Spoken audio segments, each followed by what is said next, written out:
Chuck Dupree, good morning to you, sir. First in the live chat. Sorry I could not get on earlier. I was having some technical difficulties, but we are here now. For some reason, my Streamlabs just would not let me come into the live. Robert Hone is in the house. Live chat reminds me I am still alive. There we go. All right. So, Chuck, you were the first in the live chat. Let me get your entry into my wheel of names. And in about 4 minutes here, we will get into our content at hand today, which will be our 1947 Hall of Fame inductees. There's 11 of them up to bat today. So it's going to be an interesting stream for sure. We get the wheel of names and get Chuck's name in here real quick. Get down to the bottom.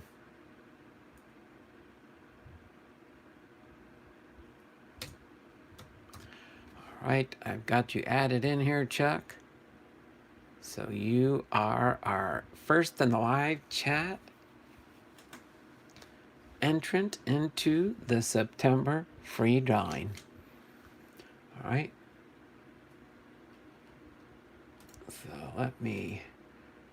So this will be a little bit different than what I'm used to, but it does not really show too much different. It shows 3 in the chat, or 3 in the stream, and 1 thumbs up. Don't forget, thummies up, thummies up, thummies up for me. Give me my thumbs up in the stream if you're able to. Appreciate that. So, get me a couple of thumbs up here. Roll up and get ready in about 2 more minutes here, and we will get into our content at hand. So again, we do have 11 inductees today. You can see, of course, Jesse Burkett here. But we'll have Jesse Burkett, Frank Chance, Jack Chesbro, Johnny Evers, Clark Griffith, Tommy McCarthy, Joe McGinnity, Eddie Plank, Joe Tinker, Ruby Waddell, and Ed Walsh. So we do have 11 inductees for 1946. So hopefully you're ready for a fun-filled mini biography for those 11 ball players. In about 1 more minute, we'll get things rolling here. So, yep. I've never gone live from the YouTube app for a while.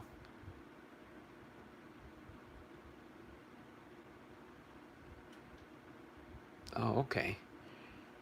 So you could add different tints and different settings. Just want to see something real quick here. Oh, okay, that gives you an old style type look, huh? I've never done it this way before. The 8mm look here coming up. We got a few seconds to play around here. Oh, I see. It puts a little frame around your you have to check this out sometime. See the different settings it switches to. You do got the bubble setting, if we want a bunch of bubbles floating around on our screen. That's what I see some people do. But we'll just stick with normal. How's that sound? All right. So as soon as the bubbles go away, I'll know we're back to normal. So let me get just a quick sip of water here, and we will get into our 11 inductees.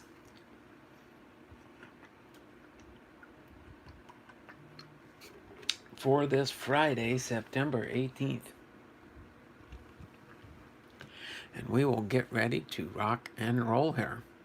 All right.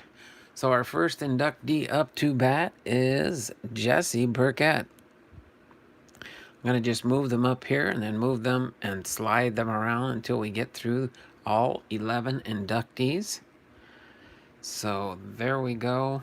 You know what? I'm going to save that stand. That one's, I got to adjust my stands. There's one of them here that does not really, it's just the way I've got them taped onto the stand. There, that one's a little bit more straight. That is for sure. Get that out of the way.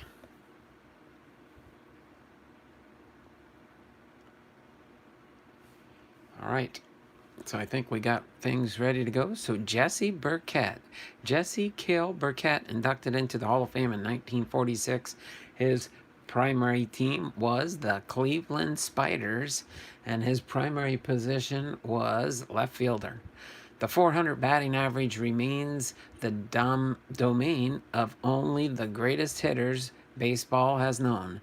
Jesse Burkett visited the rarefied air twice in his career, helping him lay claim to the title as one of baseball's best hitters.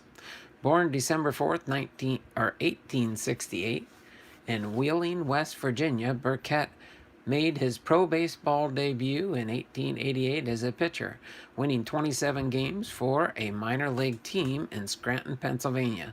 The next season, Burkett went 39-6 for a team in Worcester, Massachusetts, then surfaced in the big leagues in 1890 with the New York Giants. On the mound, the 5'8", 155-pound Burkett was 3-10 that season, but at the plate, the lefty hit .309 in 101 games, and his transformation from pitcher to outfielder began. Burkett's contract was purchased by the National League's Cleveland Spiders before the 1891 season, and he honed his skills for most of that year in the minors in Lincoln, Nebraska. By 1893, he was hitting .348 as an everyday outfielder for the Spiders. In 1895 and 1896, Burkett batted .405 and .410, respectively, becoming just the second player to reach the 400 mark twice. Burkett was nicknamed the Crab by his Cleveland teammates, a reflection of his disposition between the lines. "You've got to be a batter," Burkett said. "If you don't, they'll walk all over you." Once the bell rang, I had no friends on the other team.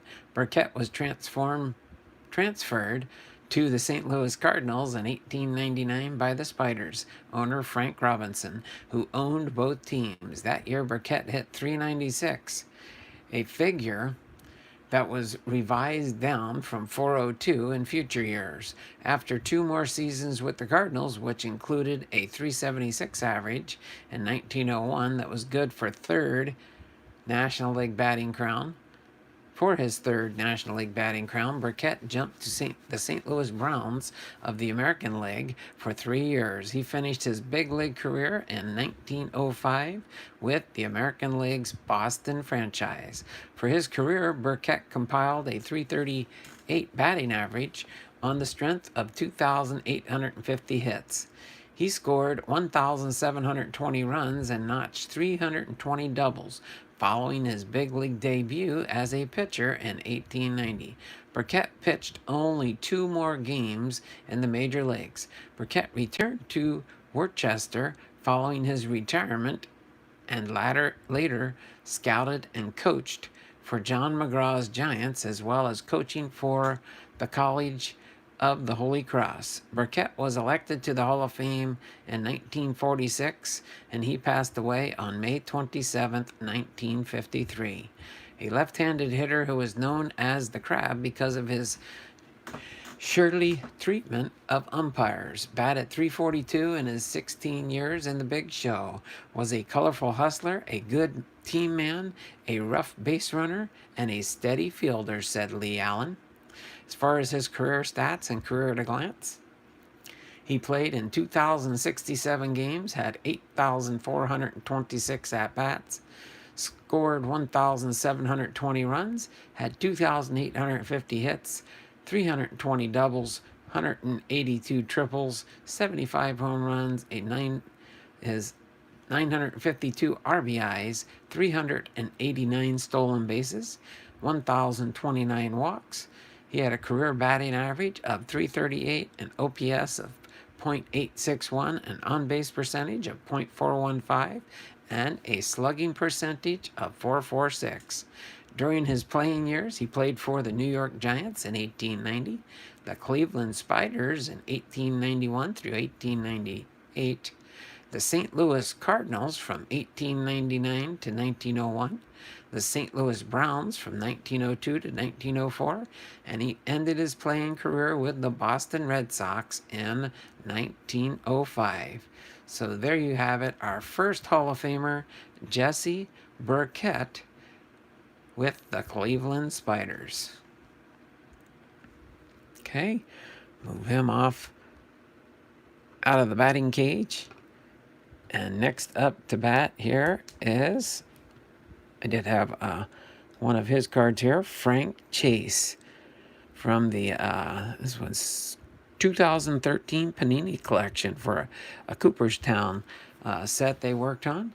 So Frank Chance is our next Hall of Famer up to bat. All right.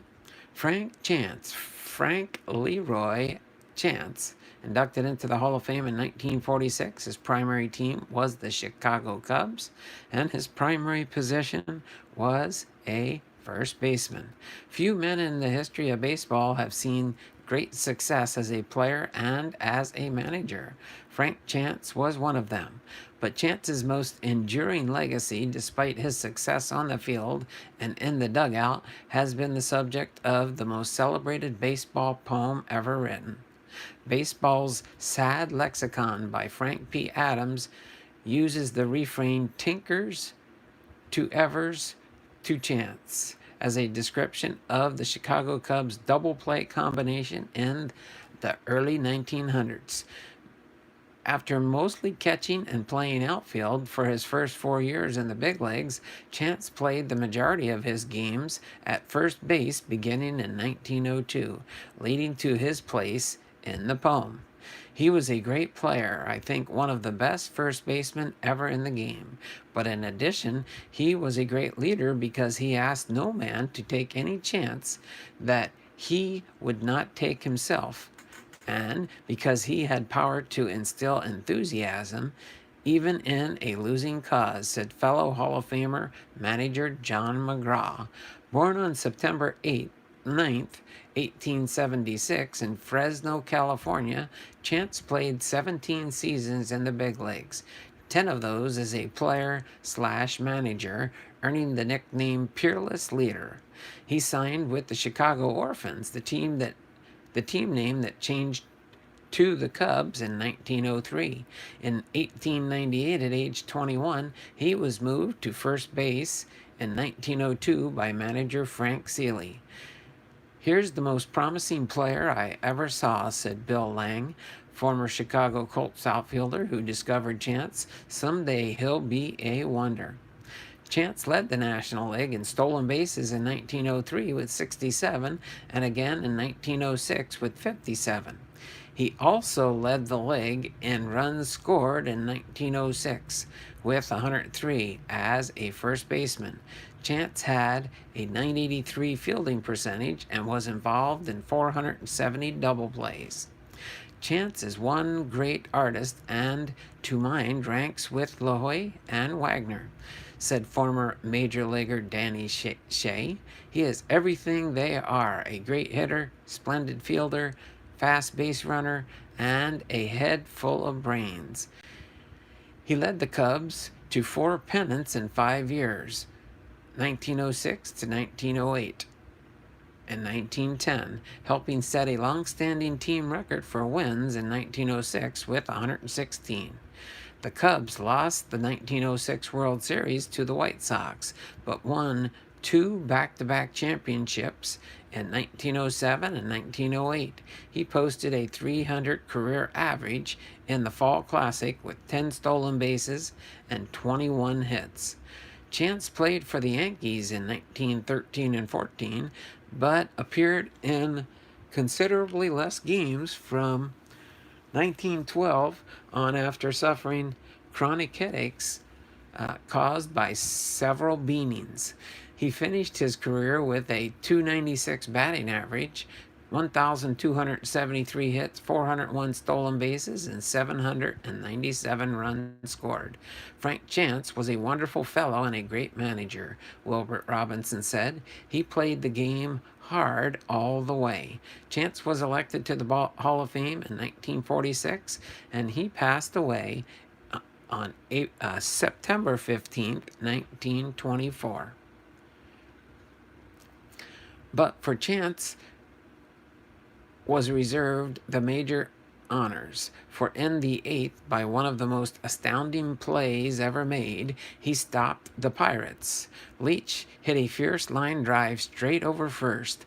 It looked like a sure double until Chance, with a running jump, shoved out one hand, turned backwards, and clung to the ball. Against that kind of defense work, Pittsburgh had no chance, said Hugh Fullerton of the New York American. So as far as his career stats and a career at a glance, he played in 1,288 games with 4,299 at-bats, 798 runs scored, 1,274 hits, 200 doubles, 79 triples, 20 home runs, 596 RBIs, 403 stolen bases, 556 walks, a batting average for his career of .296, an OPS of .788, an on-base percentage of .394, and a slugging percentage of .394.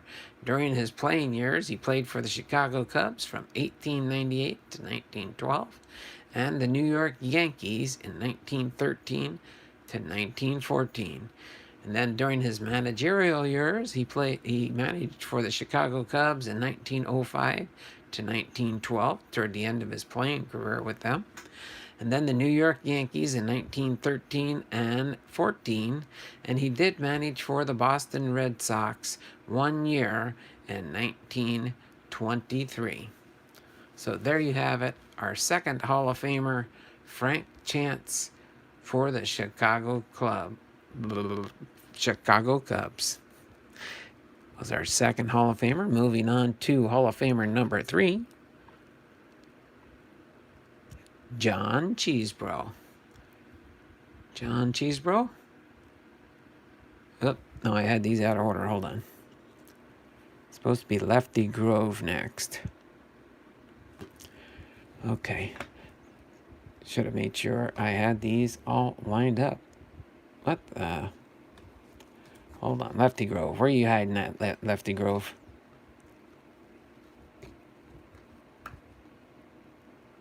What?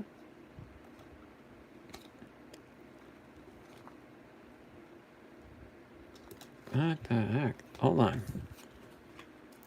Oh, wait. Duh. How did I get on that? Hold on.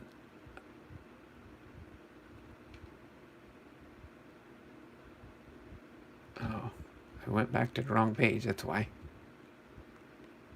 I had it right. Jack Chesbro. I was right. Don't mind me.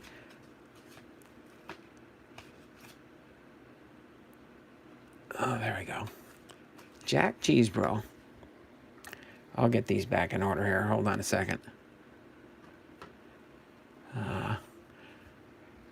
Minor timeout in the lineup.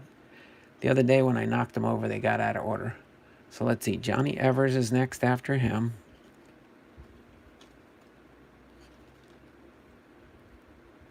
Johnny Evers. And then we got Clark Griffith. And then we got Tommy McCarthy. McGinnity. Oh, there we go. Eddie Plank. And then our last 3.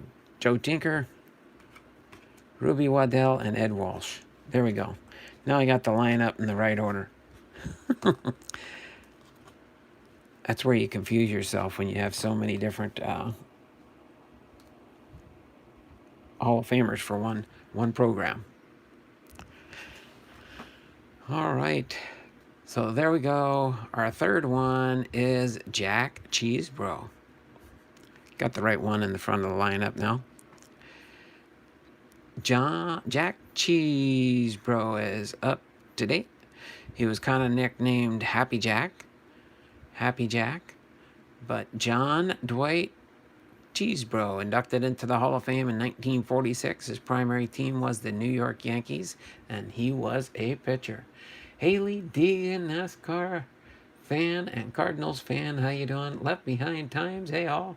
Just checking in before I head to work. No problem. Thanks for watching the channel, Uncle Don. Oh, no problem. Hopefully this weekend I'll be able to run some more of your videos and stuff and give you some watch time there. We need to help Left Behind here. You got 700 and some subscribers, I believe now, if I remember right. I might be wrong. But yeah, make sure you guys check out Left Behind. He does some awesome videos. He explores abandoned buildings. And I kind of knew that. I just hadn't been watching a bunch of his content lately. So I've gone through, since he's been supporting me on my channel pretty good, I decided to return the favor and support him on his channel. So let me continue on here. I will have plenty of time, I think. We're on our third Hall of Famer here, and I won't be opening up any baseball card content at the end of this video because I have to take my wife south to my niece's house. My wife and niece and her sister and my niece's fiance's mom are all going on a ladies' trip over to Oak Harbor, Washington, which is on Whidbey Island, for those that might know the geographical area where I live. So they're going away for the weekend, so I'll be a geographical bachelor tonight and tomorrow through the afternoon sometime when my wife returns tomorrow. So let's go into Jack Chesbro here again for the New York Yankees, and he was a pitcher. A 20-win season remains the standard for big league pitchers.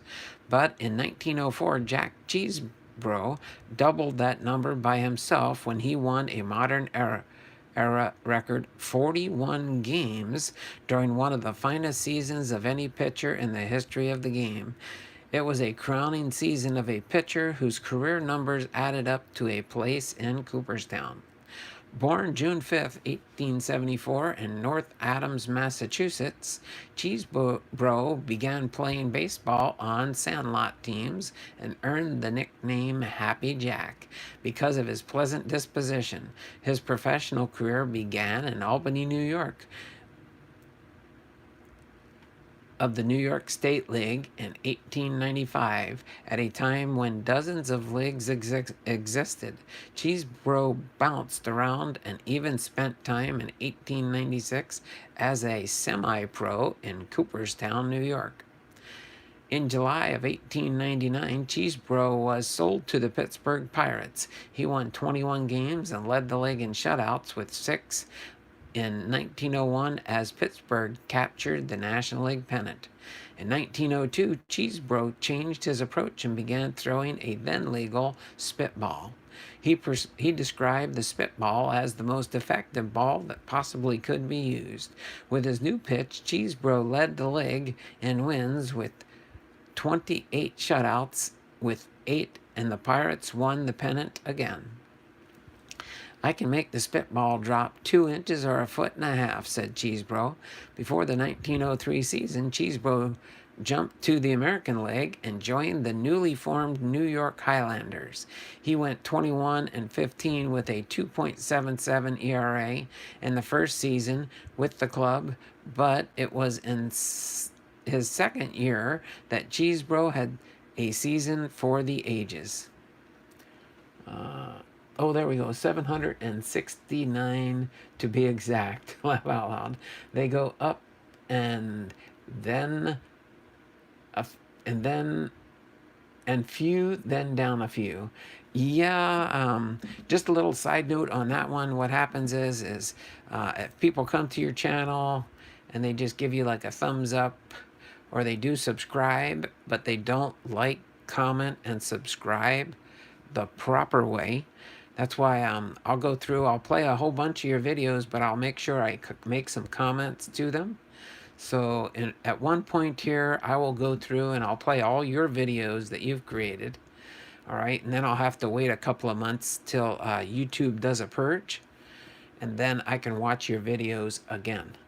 So that's what I'll do. So as soon as then they show that they're not a viewed video, there's an indication where you can look on there, and I can explain that to people in another training video or something on YouTube growth. But yeah, so you will have to wait a couple months after you've watched somebody's content. But yeah, you have to like, comment, and subscribe. What that means is you need to go to a video that somebody created, give that video a thumbs up, and then like that video. So like, comment, and subscribe to the channel. And then turn on the bell notifications. When you turn on the bell notifications, that kind of locks it in.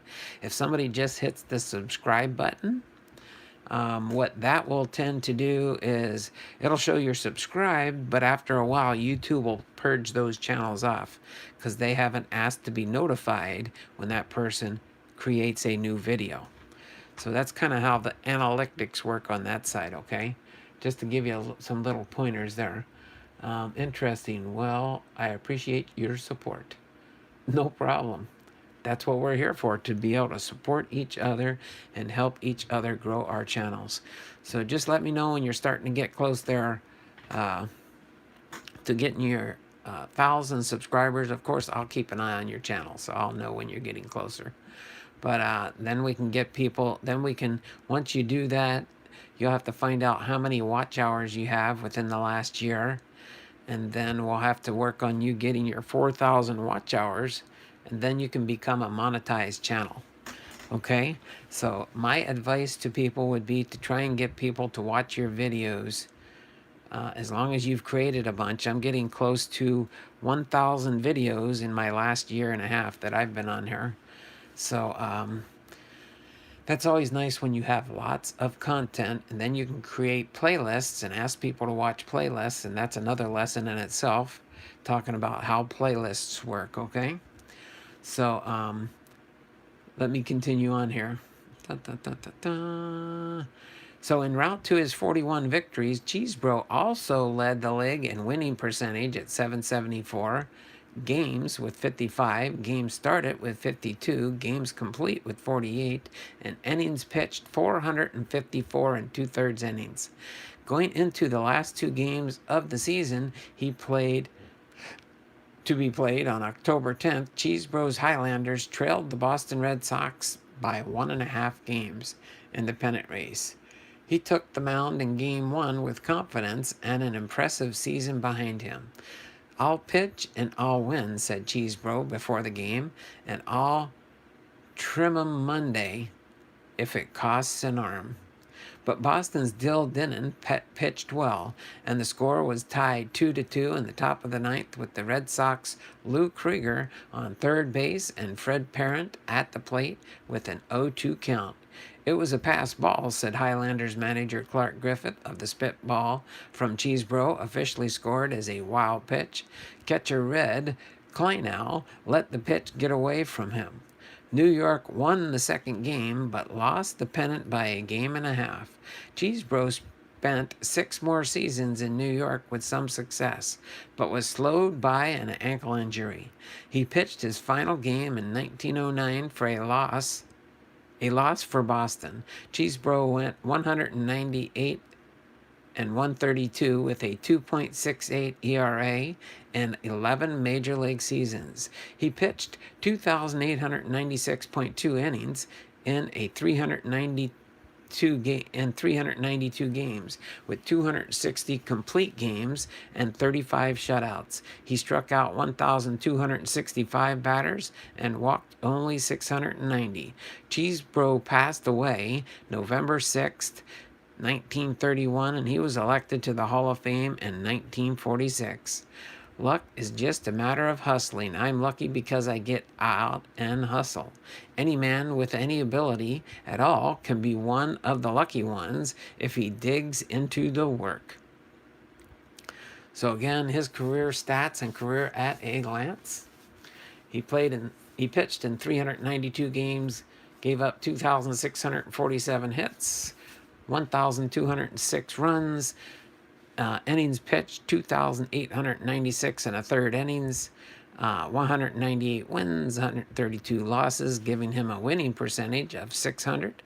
Games started 332, an ERA at 2.68, games complete 260, 35 shutouts, a whip of 1.152, 5 saves, 864 earned runs, 690 walks given up, and 1,265 strikeouts. He played for the Pittsburgh Pirates from 1899 to 1902, the New York Highlanders from 1903 to 1909, and he ended his playing career with the Boston Red Sox in 1909. So there we have it, Jack Chesbro with the New York Yankees, and his primary position was a pitcher. Moving on to Hall of Famer number 4, Johnny Evers. Johnny Evers? John Joseph Evers, inducted into the Hall of Fame in 1946. His primary team was the Chicago Cubs, and his primary position was second baseman. Get a sip of water here real quick.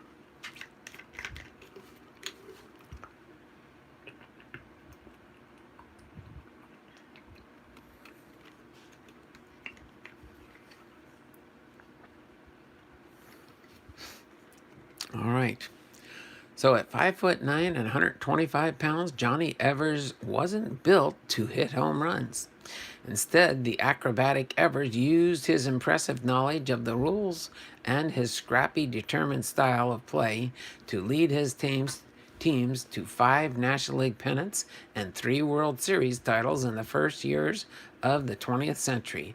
Born in Troy, New York on July 21st, 1881, Evers made his big league debut at the age of 21 in 1902 with the Chicago Cubs. Evers established himself as a Cubs starting second baseman in 1903, teaming with shortstop Joe Tinker and first baseman Frank Chance to form one of the best infield combinations of the era.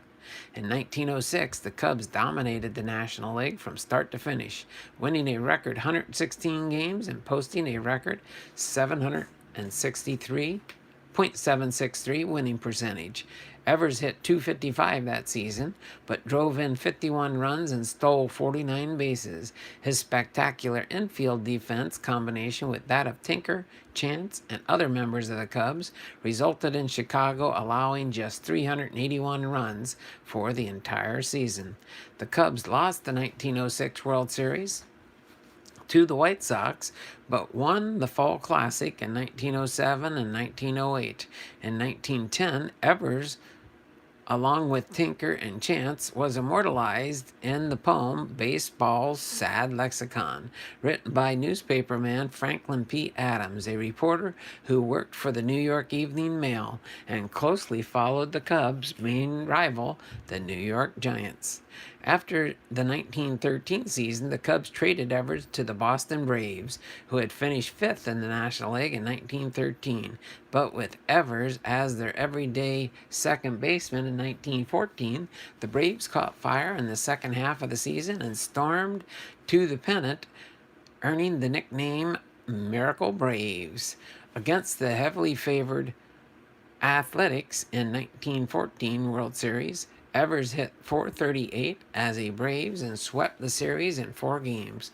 For his efforts that season, Evers was named the National League winner of the Chalmers Award, which served as Most Valuable Player award for each league.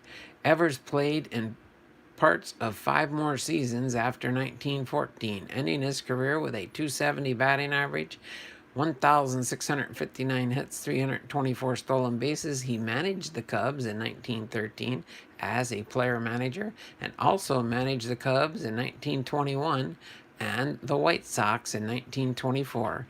Evers was inducted into the Baseball Hall of Fame in 1946, and he passed away on March 28, 1947.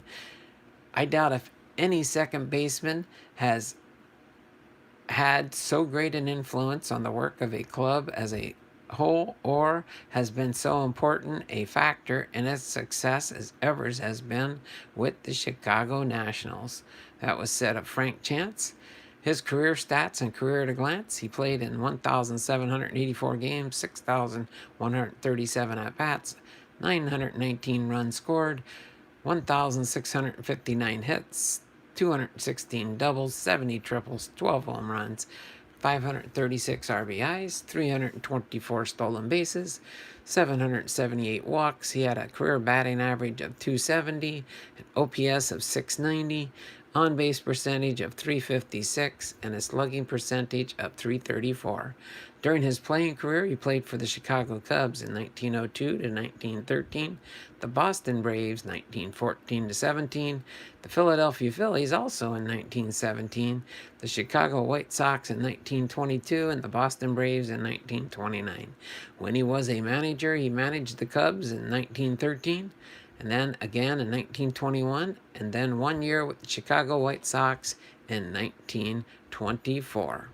So there you have it, Johnny Evers, inducted into the Hall of Fame in 1946. Next up to Pat is, get there real quick, Clark Calvin Griffith, inducted into the Hall of Fame in 1946. His primary team is and was the Washington Nationals, and he was an executive that was inducted into the Hall of Fame. The history of the national pastime in the nation's capital cannot be told without acknowledging Clark Griffith, a legendary player, manager, and executive whose life in baseball spanned nearly 70 years. Born to a pioneer family and struck with a chronic illness as a child, Griffith fought his way onto minor league teams as a pitcher.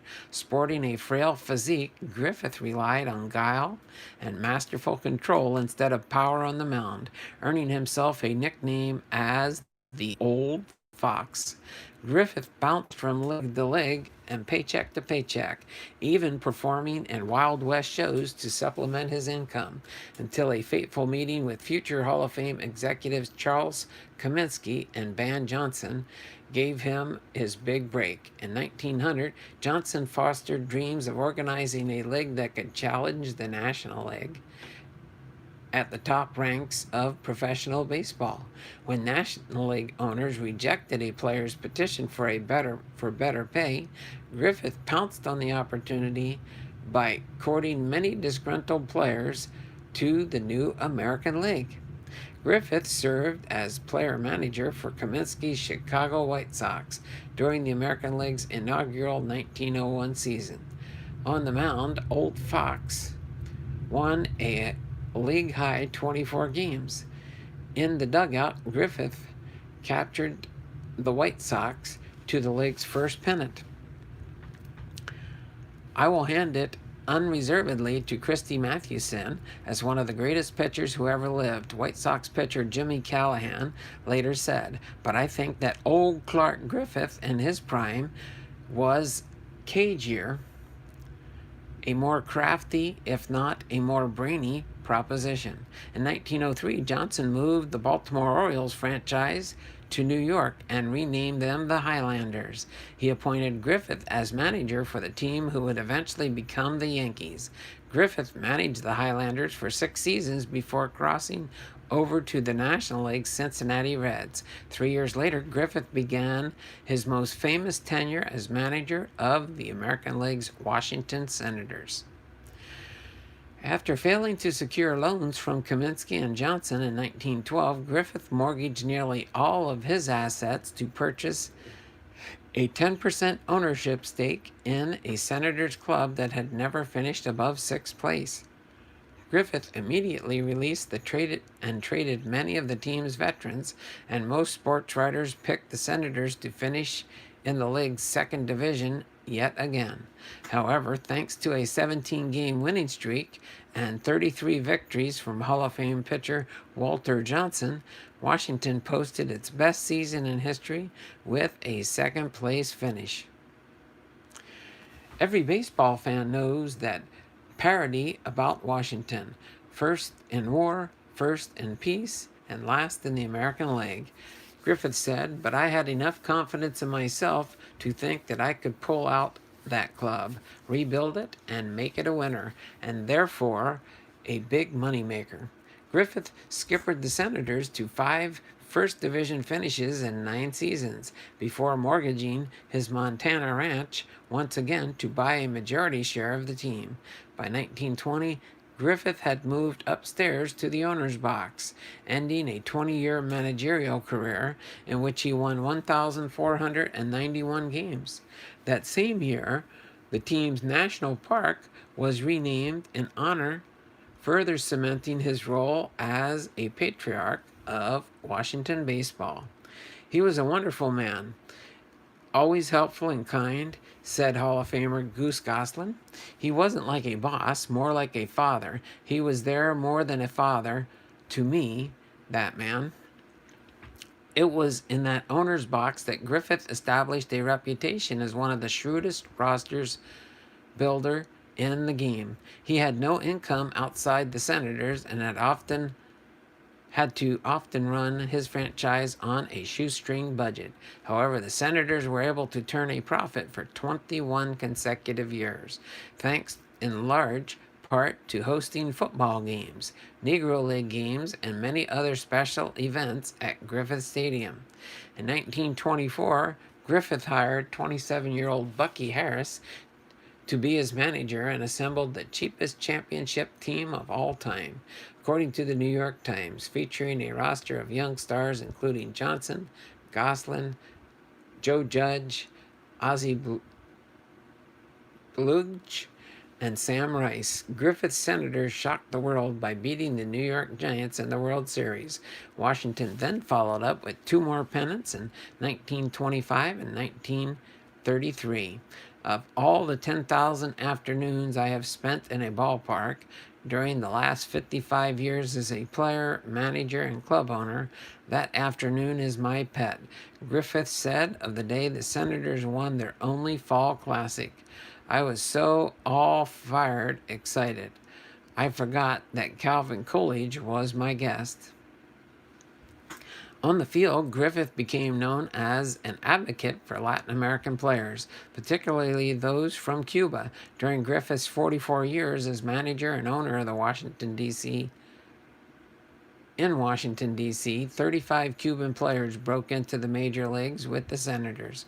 Griffith was also known for his desire to entertain the fans. As manager, he hired coaches Nick Altrock and Al Schacht to perform comedy routines in the field between innings. He was also friends with 8 U.S. presidents and began a long-time tradition by asking President William Howard Taft to throw out the ceremonial first pitch in 1910.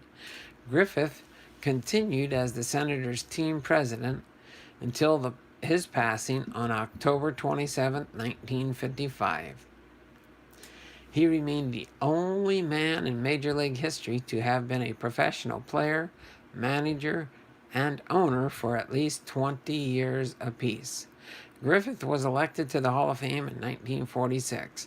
He was the greatest humanitarian who ever lived, and his great pillar of honesty he ever had, said pitcher Bobo Newsom. "I never played for a better man." He was a wonderful man. He always helpful and kind. He wasn't like a boss, more like a father. He was more than a father to me, that man, said Goose Goslin. As far as his career at a glance, when he did manage and play, he was involved in 2,918 games. He had a winning percentage of 1,491 games. 1,367 losses, giving him a career winning percentage of .522. He did play for the St. Louis Browns in 1891, the Boston Reds In 1891, the Chicago Cubs. In 1893 to 1900, Chicago White Sox 1901 and 2, the New York Yankees 1903 to 1907, Cincinnati Reds in 1909, and the Washington Senators from 1912 to 1914. During his managerial time frame, he managed the Chicago White Sox in 1901 and 2 as both player and manager, the New York Yankees from 1903 to 1908 through 1907 as a player-manager combo, and 1908 managing only, the Cincinnati Reds as a player-manager in 1909, and then he managed through 1911, and then the Washington Senators as a player-manager from 1912 to 1914, and then through 1920 as a manager. And then the remainder of his time in Major League Baseball, he was an executive. So there you have it. Clark Griffith is our 5th Hall of Famer. Moving on to Hall of Famer number 6, Thomas McCarthy. Thomas McCarthy. Let me see, where did I leave off here? Okay, Haley Deegan, NASCAR fan, Cardinals fan. Play my video game. Play my video games. Okay, you're gonna go and play some video games now. Do you do online gaming? Is that what you do there, Cardinals fan 1990? I think you do.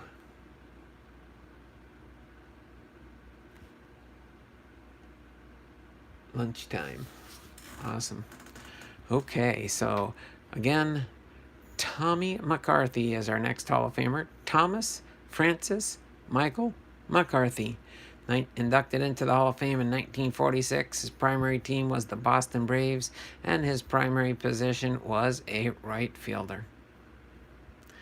All right, Tommy McCarthy is most famous for his time with the Boston Beaneaters when he teamed up with Hugh Duffy to form the Heavenly Twins from 1892 to 1895. McCarthy and Duffy were close friends and won 2 National League titles together.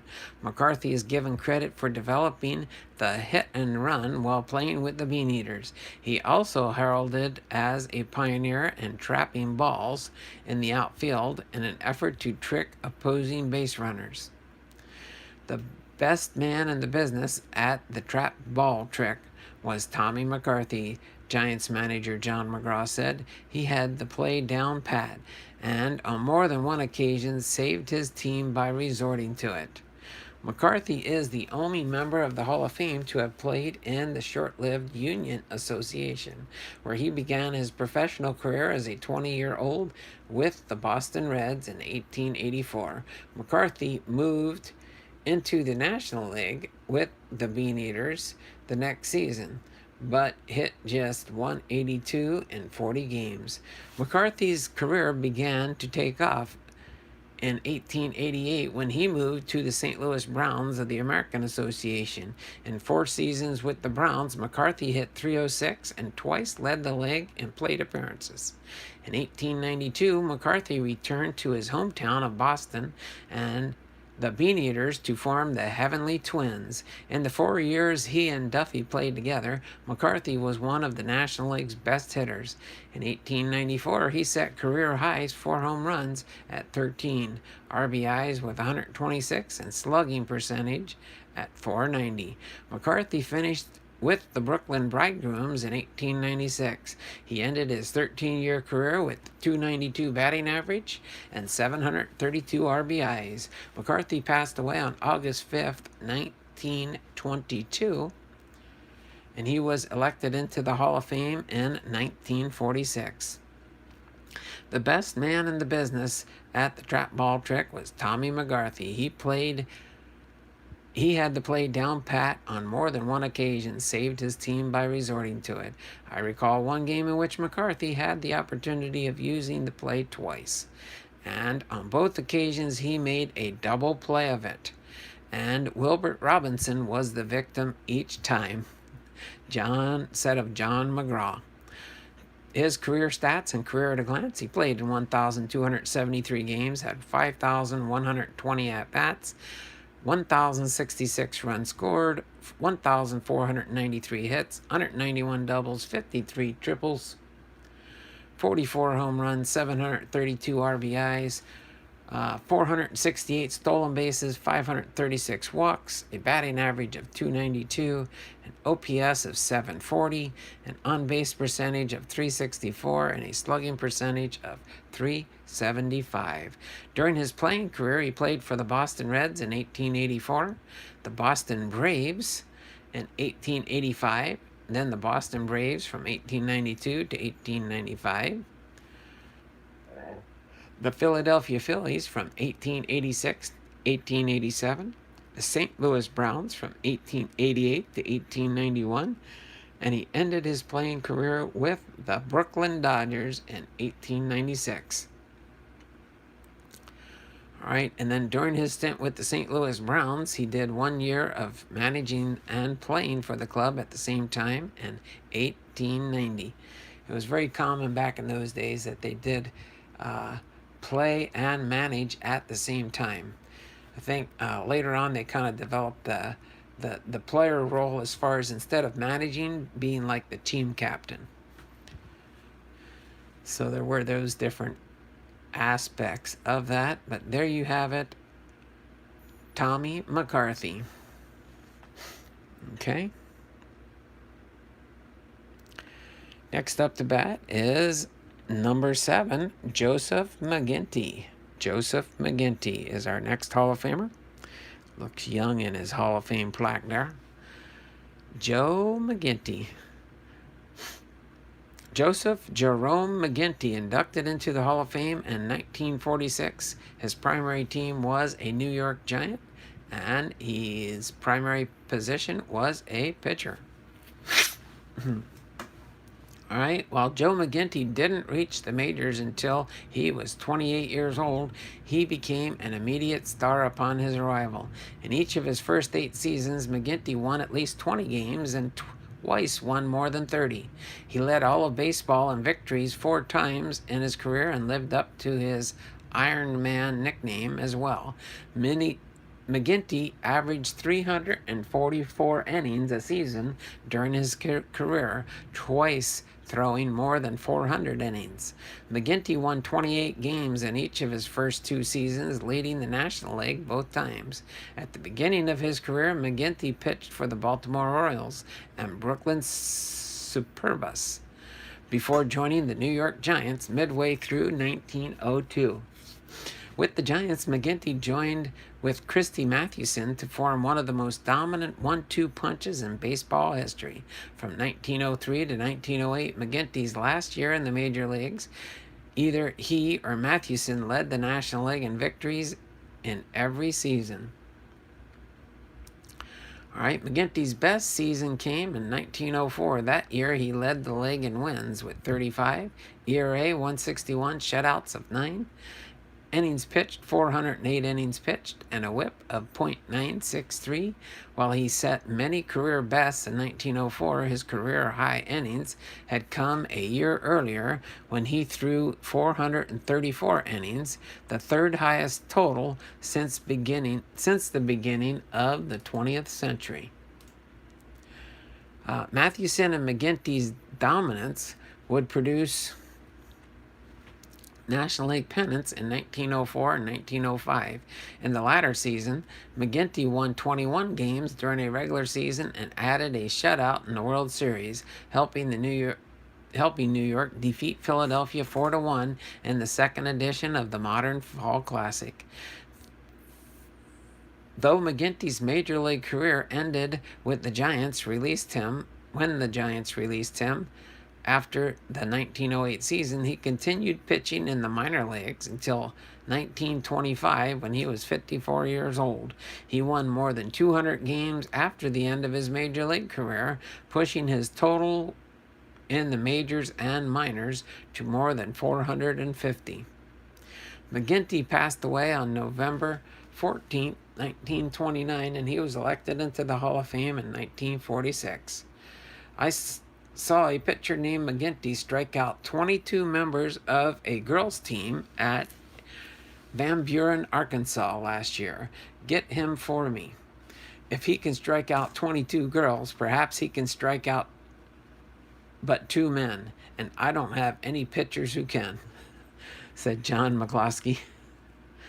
All right, his career at a glance. He played in 465 games, had 3,000, gave up 3,276 hits, 1,436 runs, pitched in 3,441 and a third innings.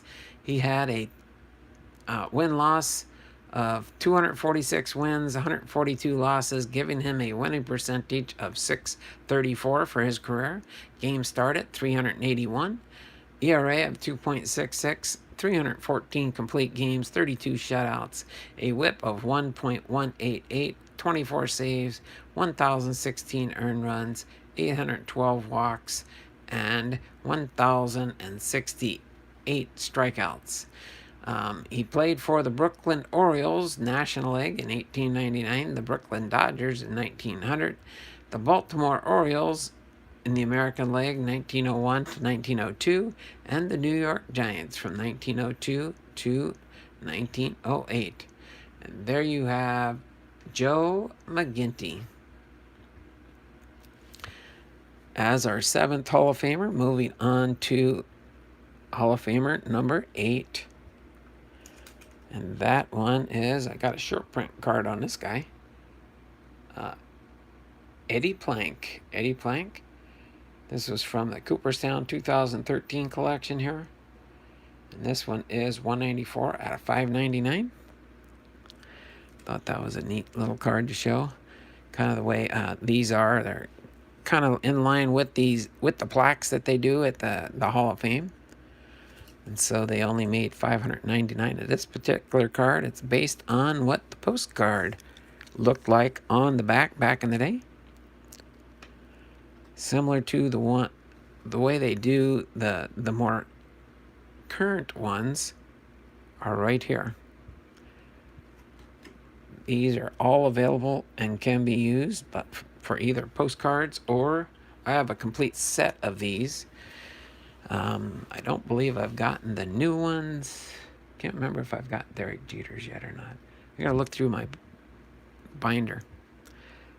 See if they actually came out with the postcards yet. I don't think they've done the ceremony for 2020 yet because of COVID, but we'll see what happens there. So let's go and jump into Eddie Plank here. After this one, I got 3 more. I think I'm doing good for time here. So let's get rolling along here with Eddie Plank. Edward Stewart Plank, inducted into the Hall of Fame in 1946. His primary team was the Philadelphia Athletics, and his primary position, he was a pitcher. All right, Eddie Plank was not the fastest, not the trickiest, and not the possessor of the most stuff. He was just the greatest, said Eddie Collins. For 17 years, Eddie Plank staked his claim as one of the best left-handers in baseball history. When he retired in 1917, Plank had won 326 games, then the record for most wins by a lefty, and had a 2.35 career ERA. He still holds the records for most complete games and shutouts by a left-hander. Plank joined the Philadelphia Athletics in 1901, skipping the minor leagues and coming directly from Gettysburg College.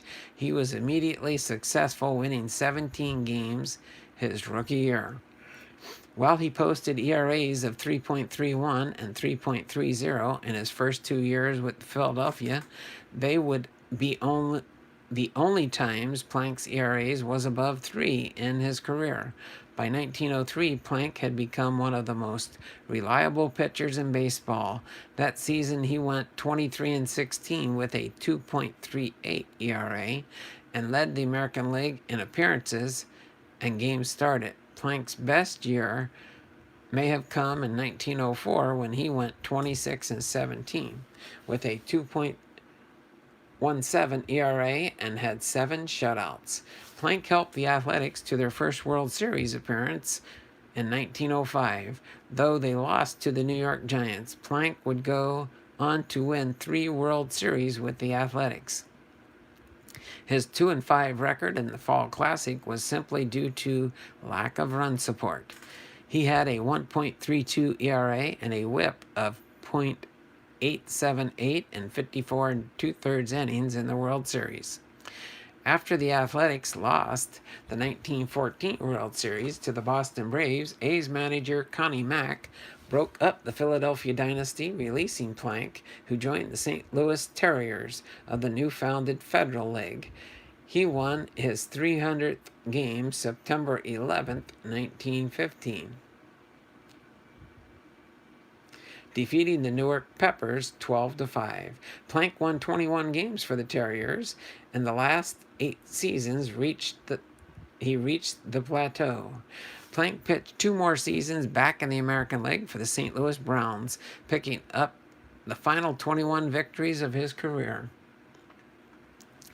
Though he had announced his retirement, the New York Yankees traded for him in 1918. Plank remained unswayed, choosing to remain at his farm in Gettysburg, Pennsylvania. He spent his retirement as a battlefield tour guide at Gettysburg National Park until he passed away on February 24, 1926. Plank was elected into the Hall of Fame in 1946. Eddie Plank was not the fastest, not the trickiest, and not the possessor of the most stuff. He was just the greatest, again said by Eddie Collins. As far as his career stats and career at a glance, 623 games, 3,958 hits, 1,566 runs. Innings pitched were 4,495 and 2/3 innings, 326 wins, 194 losses, giving him a career winning percentage of .627. Games started 529, ERA of 2.35, complete games 410, 69 shutouts, a WHIP of 1.119, career WHIP. 23 saves, 1,174 earned runs, 1,072 walks, and 2,246 strikeouts. And as far as during his playing career, he played for the Philadelphia Athletics from 1901 to 1914, the St. Louis Terriers from 1915, and the St. Louis Browns 1916 and 1917. There you have it, Hall of Famer number 8 in 1946, Eddie Plank. All right, moving into our final 3 for the stream today. Next up to bat is Joseph Tinker. Joseph Tinker. All right.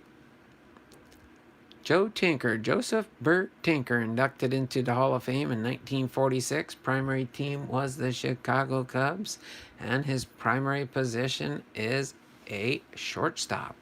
These are the saddest of possible words. Tinker to Evers to Chance. Heard that a couple times during this show here. Tinkers to Evers to Chance. You didn't have to follow baseball to know this poem, entitled Baseball's Sad Lexicon.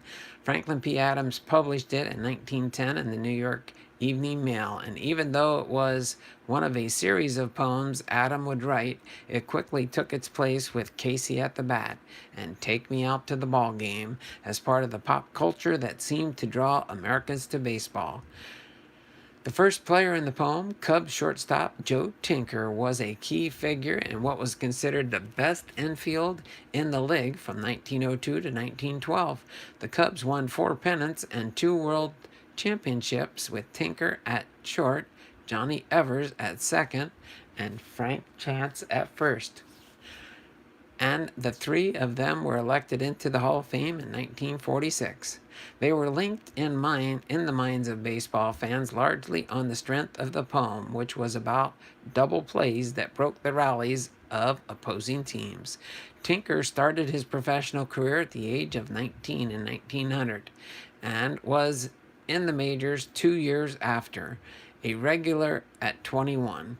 His speed and his sure hands were the first things scouts noticed, and while he never hit much, 262 lifetime with 31 homers, he showed how slick infield play and a good head for the game could give a player a long career in the big leagues. In Tinker's fifth season, the Cubs won the National League pennant, followed by the World Championship in 1907 and 1908. In 1910, Tinker hit .288 and drove in 69 runs to help the Cubs win another National League pennant. From 1906 to 1910, the Cubs averaged 106 wins a year and in a 154-game schedule. There was a backstage story to the Tinker-Evers Chance infield, and that was that Tinker and Evers didn't speak to each other for many years until they reconciled while sharing a radio booth at the 1938 World Series in which the Cubs played the Yankees. Following the 1912 season, Tinker was traded to the Reds, where he served as player and manager. The Reds sold his contract to Brooklyn following the 1913 campaign, but Tinker jumped to the Cubs team in the Federal League, where he also served as a player-manager for 2 seasons before returning to the Cubs as player-manager in 1916. He retired to Orlando, Florida, where Tinker Field, longtime spring training site of the Washington Senators and Minnesota Twins, bore his name. Over 15 big league seasons, Tinker led all National League shortstops in fielding percentage 4 times, assists 3 times, and putouts twice. His career defense WAR of 34.3 ranks 5th all-time behind Ozzie Smith, Mark Bellinger, Brooks Robinson, and Cal Ripken Jr. Tinker passed away on July 27, 1948, on his 68th birthday. It is impossible to speak of the great deeds which made the Cubs of 1906 the most formidable team in the history of the game without due mention of their peerless shortstop, Joe Tinker. That was said of F.C. Lane in Baseball Magazine. As far as his career stats and career at a glance, 1,806 games, 6,441 at-bats, 774 runs, 1,690 hits, 263 doubles, 114 triples, 31 home runs, 785 RBIs, 336 stolen bases, 416 walks, a batting average of .262, OPS of .661, on-base percentage of .308, and a slugging percentage of .353. During his playing years, he played for the Chicago Cubs in 1902 to 1912, Cincinnati Reds in 1913, Chicago Whales in 1914 and 15, and then the Chicago Cubs in 1916. During his managerial years, he managed for the Cincinnati Reds in 1913, the Chicago Whales 14 and 15, and the Chicago Cubs in 1916. So there you have it, the 9th Hall of Famer of 1946, Joe Tinker. All right, moving on to Hall of Famer number 11. All right. And that is Ruby Waddell. Ruby Waddell, inducted into the Hall of Fame in 1946. Primary team was Philadelphia Athletics, and his primary position was a pitcher. So George Edward Waddell. He had more stuff than any pitcher I ever saw, legendary manager Connie Mack once said about Ruby Waddell. Mack knew that as well as anyone, as Waddell's manager with the minor league Milwaukee Brewers in 1900, and later for 6 seasons with the Philadelphia A's, starting in 1902. Mack helped the young left-hander harness his electric fastball and devastating curveball. Waddell posted the first of 4 consecutive 20-win seasons that year and led the American League in strikeouts each year from 1902 to 1907. On July 1st, 1902, Waddell became the first pitcher in American League history to strike out the side on 9 pitches. In 1903, Waddell struck out 302 batters, 115 more than the American League runner-up. The following year, he fanned 349 to lead the league by 110.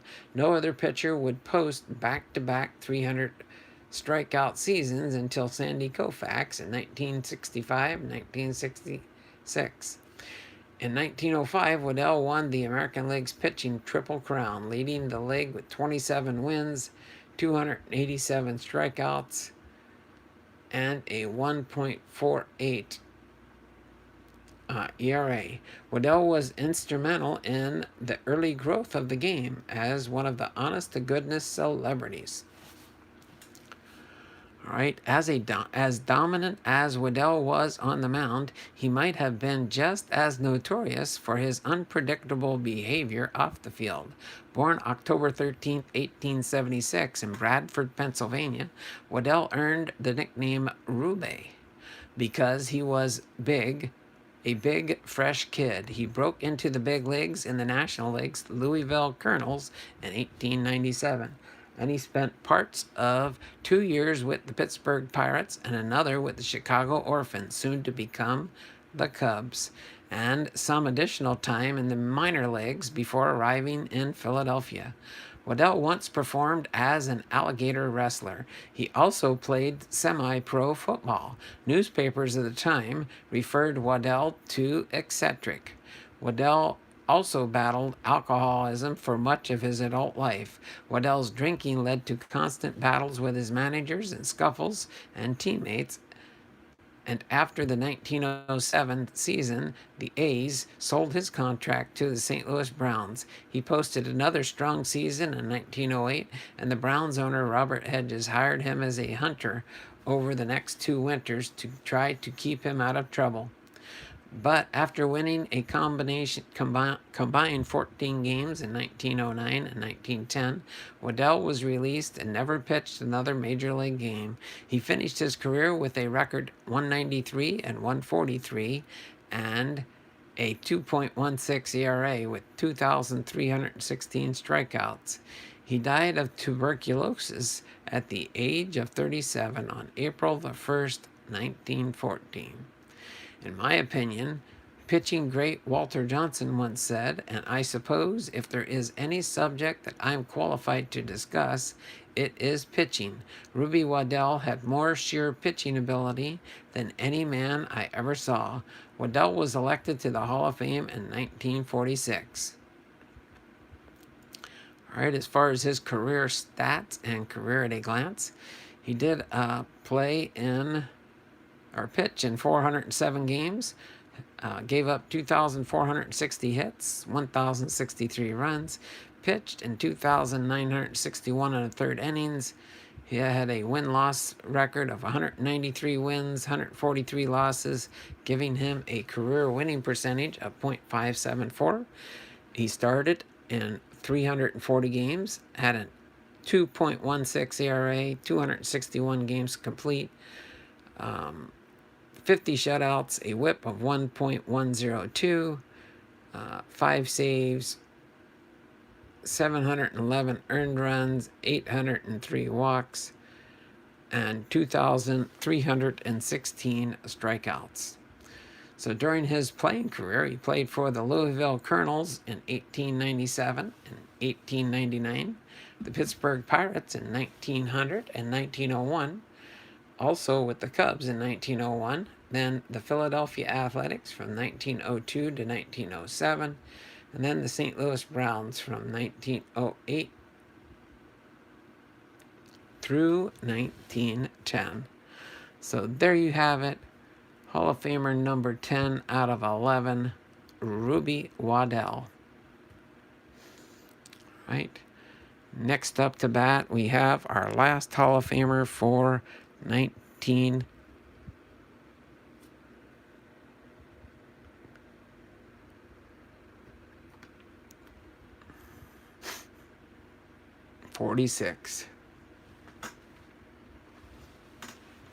Sorry, I think I have my title as 47. I had to retype the thing, and I think I typed it wrong.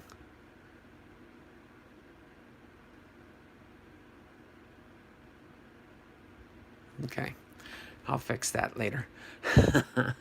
All right, so again, our last one is Ed Walsh.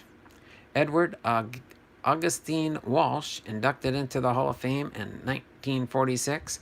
Primary team, the Chicago White Sox, and his primary position is a pitcher. All right. So, Big Ed Walsh, great big, strong, good looking fellow. Hall of Famer Sam Crawford said he threw a spitball. I think that ball disintegrated on the way to the plate, and the catcher put it back together again. I swear, when it went past the plate, it was just the spit went by.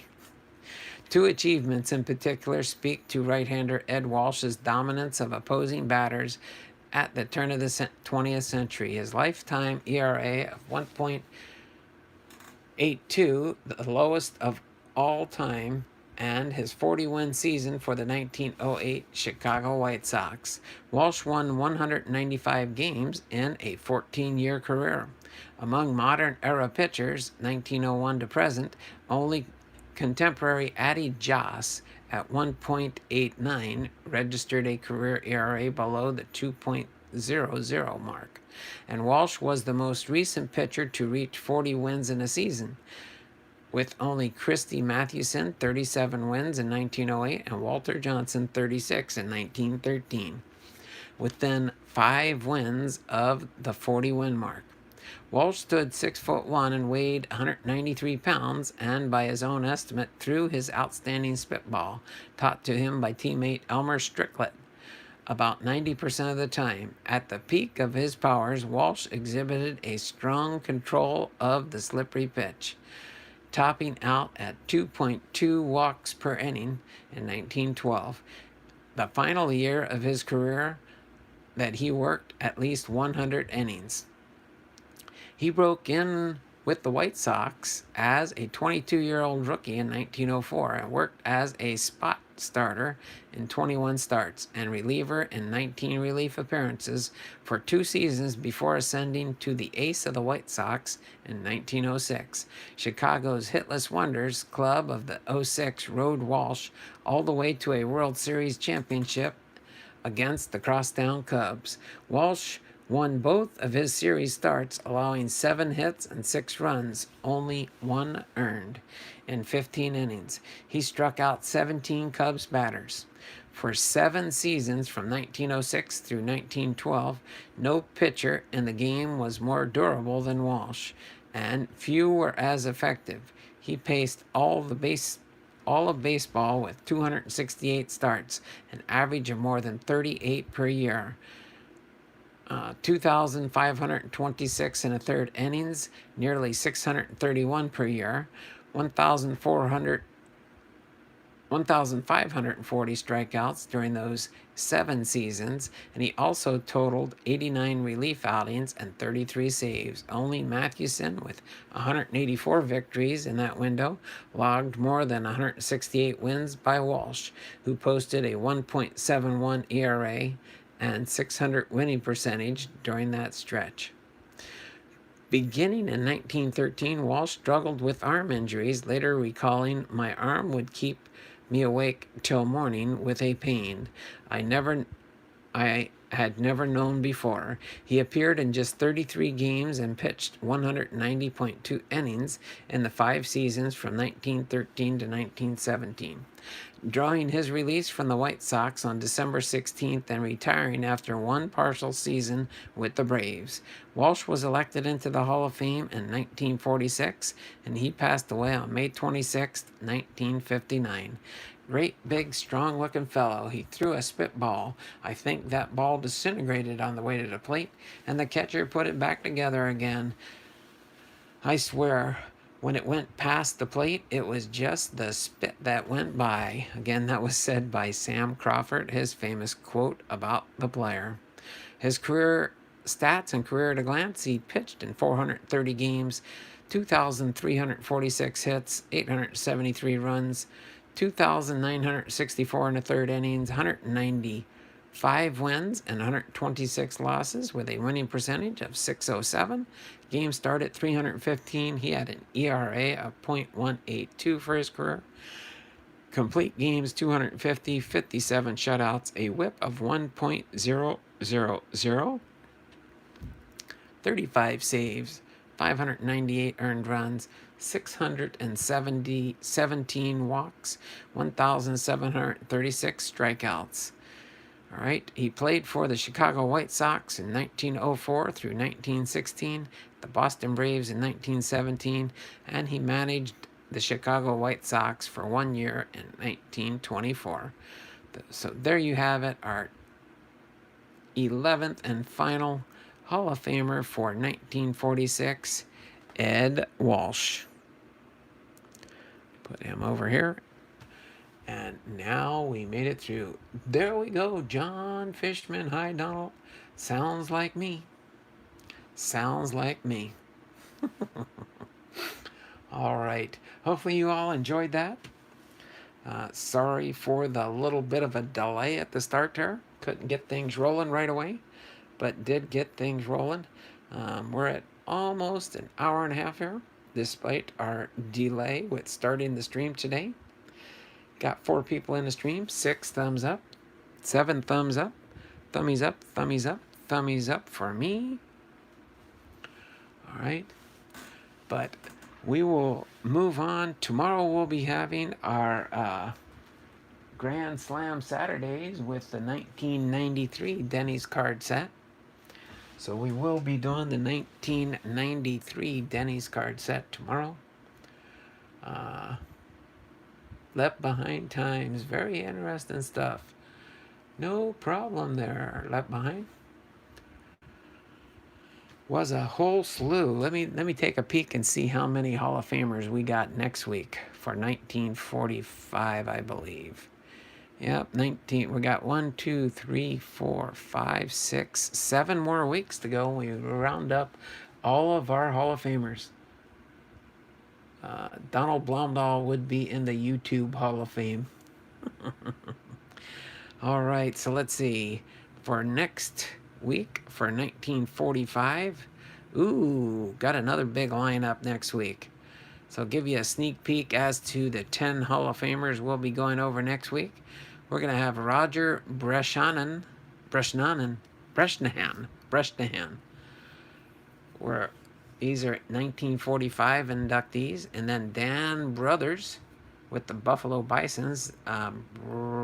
Bresnahan was with the New York Giants. Dan Brothers was with the Buffalo Bisons. Fred Clark is with the Pittsburgh Pirates. Jimmy Collins is with the Boston Red Sox.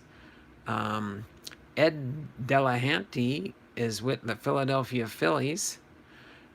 Hugh Duffy is with the Boston Braves. Hughie Jennings with the Baltimore Orioles. King Kelly with the Chicago White Stockings. And then Jim O'Burke with the New York Giants.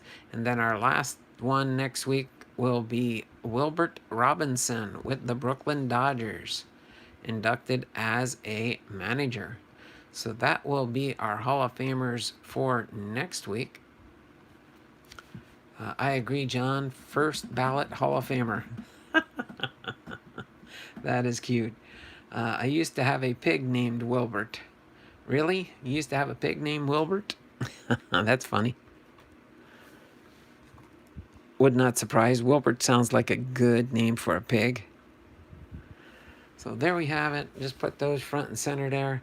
Donald could be on performance enhancement drugs, though we would have to test him. Oh my word. PEDs. You think I'd take PEDs? I wish. No. All right. So other than that, I'm going to go ahead and wrap things up for today. Again, I have to take my wife down south. It's not too far, about 15, 20 minutes away. But we will get ready to wrap things up. I have a few minutes I can hang out with you. I'll try and wrap up maybe, we'll say, if I do it at 11:30, that'll give me an hour and a half on the stream. Not too bad. And then again, we'll do the Denny's Grand Slam Saturday for the 1993 Denny set. We've done 1991, 92. This will be our third installment out of the 7 years that Denny's did the Grand Slam baseball cards. Okay, so that's what we will do for tomorrow's stream. And then most likely, we'll open up a blaster box. Never know, something else might pop up between now and then. We will see. But anything else you guys might want to, guys or gals might want to talk to? I don't know if there's any. I haven't seen Sally Lloyd in like forever. I hope she's doing okay. She used to be a faithful channel member for sure. That's weird on the chat when I'm, because I had to do it, just go live on my regular YouTube. I'll have to see if this kind of works a little bit better for some of my items that I do.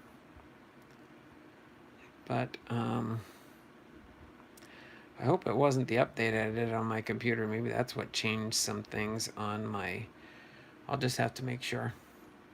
I have to see if I'm having any problems along the way there. But I got a few more minutes to get me to my hour-and-a-half mark. I think that'll be a good stream, especially since this was all Hall of Famers that we did in the stream. Just do a quick recap here so I can get these back in order here. Ed Walsh. I'm going to separate these because I got to put some of them back in my Hall of Fame separation. Ruby Waddell. And then Joseph Tinker.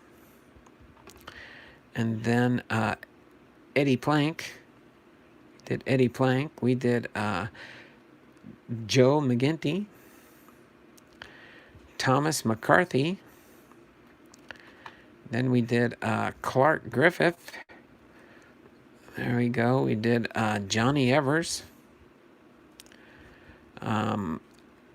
Dwight Chesbro. Or Jack Chesbro. I think his name was Happy Jack. Nickname Frank Chase. And Jesse Gilbert. Or Burkett and Gilbert. Where did I get Gilbert from? All right. So I did have, so let's see, we had 11. I had 1, 2, 3, 4, 5. 5 baseball cards on the Hall of Famers. And 6 Hall of Fame postcards in this series. I'm pretty sure coming up, I'm probably going to have a couple of these last few episodes that'll be mainly just postcards from the Hall of Famers. But other than that, I can't really think of anything else to talk about real quick. I think yeah, okay, I see the button to turn my camera around. Again, I haven't done it on my YouTube in a while, that's for sure. But we will get ready to turn the camera around here and say my signature goodbye. You'll see me wearing my Hall of Fame shirt, my Hall of Fame baseball cap. And let's turn the camera around. Oh, there we go. Now I see the chat on the stream. That's right. I think it just stays up for a brief time. So this has been Donald Blomdahl, Hall of Fame Veterans, Sports Cards and Collectibles, having been live to you. Have a great day, guys. Have a great day. You two there left behind, thanks for popping into the stream before you headed off to work today. Hopefully everybody is having an awesome Friday. You might notice there's a new binder up here that has my archive set that I'm putting together in the binder there. That's what that top one is. Of course, I got the Series 1 and Series 2, got my opening day, and then I've got my Topps archive binder right up here, in case you're wondering what that is. But I'm going to go ahead and get ready to wrap things up here. We will, and then I got to figure out how to end this. I got to figure out how to end my stream. I've never done it on from my actual YouTube channel going live, because usually I do it on Streamlabs. But y'all take care. Have a great and wonderful day. I believe Kevin, I didn't see Kevin stop by this morning. I think he's done his Fairfield Fridays or something this coming Friday, I'm thinking. So hopefully he's got a stream schedule for today. Hopefully I might see some of you all there for Kevin's card collecting and more. But if not, we will see you guys tomorrow morning, same bat time, same bat channel, for our Grand Slam Saturdays for the 1993 Grand Slam Denny's card baseball set. All right, so take care. Have a wonderful day. I'll turn the camera around, see if I can figure out how to turn this thing off. Bye now.